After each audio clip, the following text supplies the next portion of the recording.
the last months we've been learning about the world wars, and I'm going to be talking a little bit about it. Long before the war, many Russians had been unhappy with their Tsars, who had the power to rule the country as they pleased. In 1905, factory workers in the capital city, St. Petersburg, protested against Tsar Nicholas II. It sparked strikes and riots in other towns, and he was forced to set up a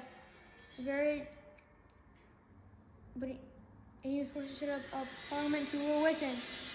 But he made sure it had very little power, and most Russians still had no say in the way their country was run. And that was even before World War I started, right? So Russia was already having problems within their own country before the war, right? So the war made it worse. Peace spread in land. Tsar Nicholas' downfall came when he lost the loyalty of his army. But instead of learning from the Tsar's failure, a new government was determined to keep fighting the war. The unpopular decision brought anger and resentment, still felt by many soldiers and civilians. Back to the surface, recent history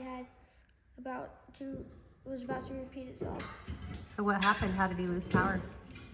Well, just like everybody wasn't happy with him, and he lost his army.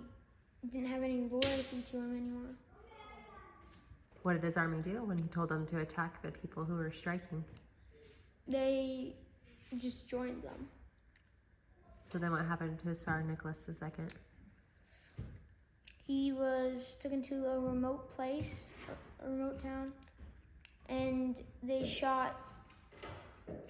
lined up all the royal prisoners and shot them dead. Lenin's promise. The Bolshevik Revolution had been quick and fairly bloodless, but that didn't mean everyone in Russia supported the new regime. To unite the people behind him, Lenin promised peace, bread, and land for all. They called it the European nations to end the war. They didn't expect all allies or the Central Powers would agree in the ceasefire, but he hoped that the refusals might help to provoke revolution in their countries. So, his dismay, the German offered to make peace. The Continental said that they would control much of European Russia, but the Bolsheviks refused. German troops attacked, forcing them way back to the non-guarding table. From war to civil war. On March 3rd, 1918, Lenin's forgave Mr.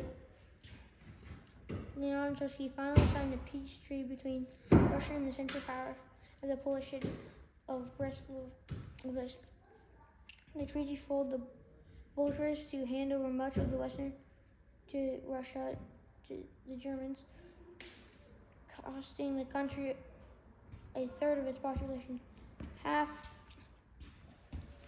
of its income, and almost its coal reservations. Many Russian powers were furious at what happened, but they saw shameful peace. With Allied support, anti-Bolsheviks took up arms against the Bolsheviks. Russia's part of the First World War was over, but the country was now plunged in a civil war that would last for nearly 3 years. And that's all I have to say for today. Goodbye. Like and subscribe.